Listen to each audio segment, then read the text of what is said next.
तर नमस्कार सर्वांना, गुड मॉर्निंग। आज व्हिडिओ करण्याचं कारण म्हणजे मी आज भरपूर खुश आहे। तर आज गावावरनं माझी मुलं आलेले आहेत। मुलं दिवाळीच्या सुट्टीला 8 दिवस गेलेली। तर जाताना फक्त एक बॅग दिलेली मी गावाला जाताना माझ्या आईकडं। येताना भरपूर गटुडे घेऊन आलेत। तर ते तुम्हाला गटुडे काय काय दिले माझ्या आईने मी दाखवते।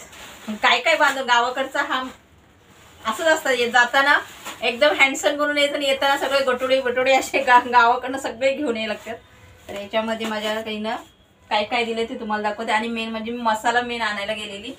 माझा मसाला संपला होता, म्हणजे लाल चटणी। आमच्या साईडला इकडं चटणी बोलतात, काही ठिकाणी लाल मसाला बोलतात। तर मी मसाला पहिल्यांदा भरून घेणार आहे आणि एकदम असा डंकावर कुटलेला मसाला आहे।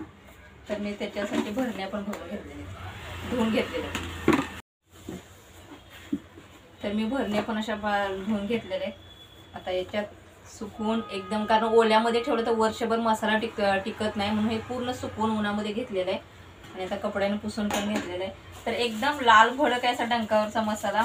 कारण आम्ही तर लहानपणी असं आमची आई कुटून आणायची ना, त्याला आम्ही ह्याच्यामध्ये तेल टाकून गरम गरम भाकरी एवढी छान लागत होती ना, तोंडाला पाणी सुटत होतं। असा हा आपला आमचा गावाकडचा मसाला असाच असतोय। इथं असतो पण इथं कसं मशीनवर असतोय ना, त्याच्यामुळे त्याचा एवढा टेस्ट नाही लागत।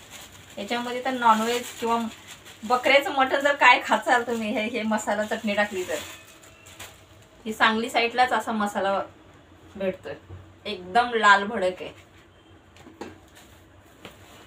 तर हा जवळजवळ, अरे बापरे, भरपूर दिलाय मसाला आता।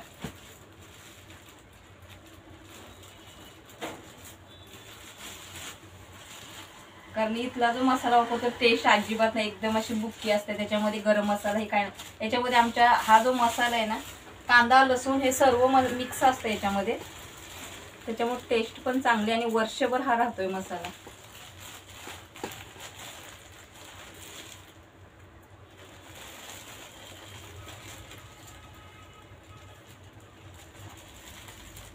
डोळ्यात जायचं आणि डोळ्यात गेलं तर सगळंच वांदं होईल। कारण बनवल्या चटणीचा वास पण छान येतोय।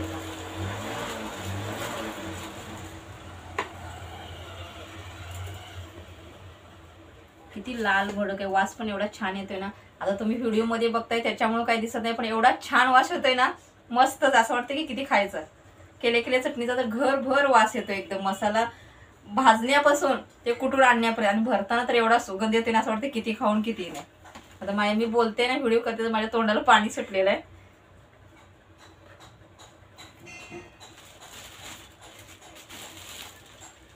कारण दरवर्षी आमची आईच देते, प्रत्येक मुलीला आईकडनं भरपूर सामान येतं। गरीब असो वा श्रीमंत असो, ज्याच्या त्याच्या परीनं आई आपल्याला भरपूर देते लेकीसाठी।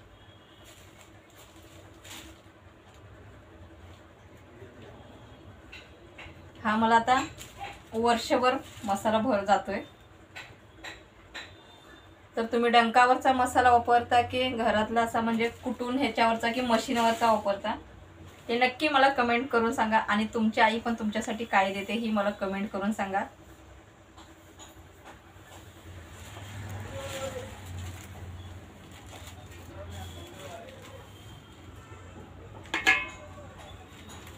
तर प्लॅस्टिकचं दोन्ही डबं माझं भरलेलं आहे एकदम असं। आणि कारण रेग्युलरसाठी ह्या छोट्या भरणीत मी काढते, कारण जो चटणीचा आपला जो मसाला आहे ना, तो वर्षभर टिकणारा। त्याच्यामध्ये आपला नॉनव्हेजचा किंवा आपलं डेट आल्यावर सुद्धा ह्याला शिवाय हे करायचं नाही। तर त्याच्यामुळे मी आपली ही रेग्युलरसाठी छोटी भरणीत मी मसाला भरून घेते। तुम्ही तसंच करत जावा जर माहीत नसेल तर, कारण पूर्ण मसाल्याला नाही हात नाही लावायचा तसा, तर आपला मसाला हा खराब होतोय। तर माझ्या ह्या दोन्ही पण भरण्या भरलेत मसाल्याच्या। आणि स्वच्छ आंघोळ करून मसाला हा भरायचा म्हणजे एकदम स्वच्छ। कारण कसं असतं, उगाच घाणीचं तसा हात नाही लावायचा, एकदम फ्रेश असून त्या चटणीला हात लावायचा असतो, आता चटणी आपली खराब होते। तर आता ही रेग्युलरसाठी या भरणीत मी भरणार आहे।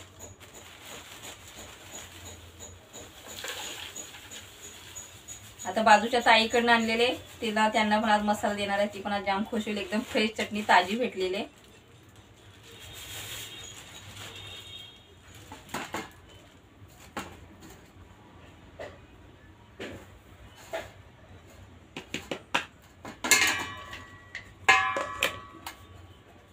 तर हे रेग्युलर साठी भरणी भरलेले. याच्यामध्ये धना पावडर, गरम मसाला काही घालायची गरज नाही. फक्त कांदा टोमॅटो हा मसाला घातला, एकदम भारी मसाला होते भाजी. आता एवढीशी उरलेले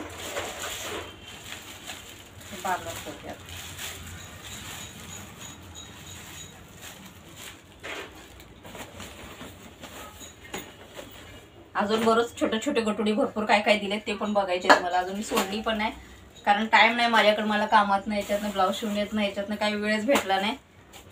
पालेभाज्या पण दिलेली, आळूवडी दिलेली. काल परवा मी आळूवडी बनवले, एकदम टेस्ट. गावाकडच्या भाज्या कशा खायला एकदम मस्त लागतात. कारण तिथं असल्यावर एवढी त्याची ही समजत नाही, किंमत समजत नाही. ज्याला आपण बाहेर असतो ना तेव्हा त्याची किंमत समजते. तर याच्यामध्ये काय दिलंय, हुलग. हुलग तुम्ही काय म्हणता, याला काळं पावडं बोलतात, आमच्या साईडला हुलग बोलतात, सांगली साईडला.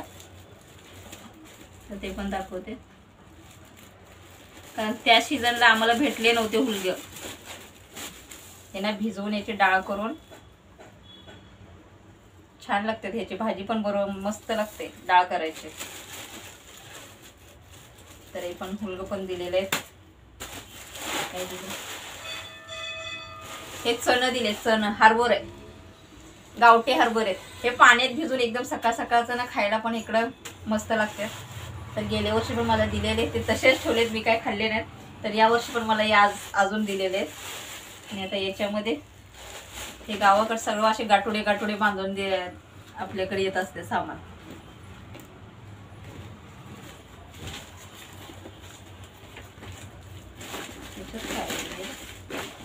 डाळ दिले, डाळ, चणा डाळ दिले.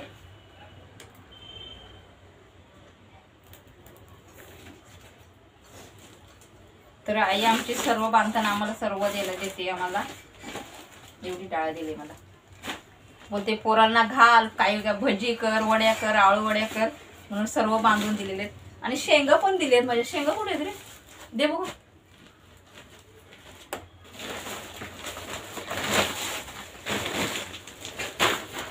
अरे बापरे, शेंगा एवढ्या दिलेत बघ.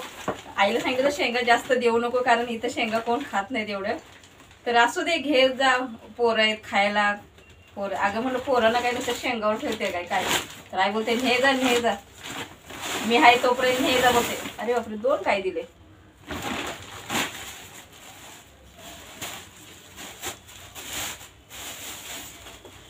हा, हे आवडतं, सर्वांना आवडते. ही गावची मॅगी आपली.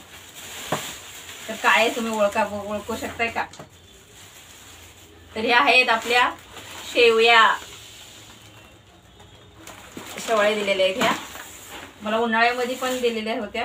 तर तिनं राहिलेले म्हणजे घेऊन जा पोरांसाठी, तुझ्यासाठी सकाळच्या नाश्त्याला तुम्ही करताय. कारण त्या गावाला तसं कामात वेळ भेटत नाही, शेतातली रानातली भरपूर कामं असतात, त्याच्यामुळे तिला करायला वेळच नाही भेटत. मग तिनं मला दिलं एवढं. आणि काय, अरे बापरे, शेंगा किती दिलेत बघा. तिला सांगितलं तुम्ही फक्त एवढे शेंगा दिला, तिने अर्धा तिखट शेंगा दिलेत. तर काय बोलायचं.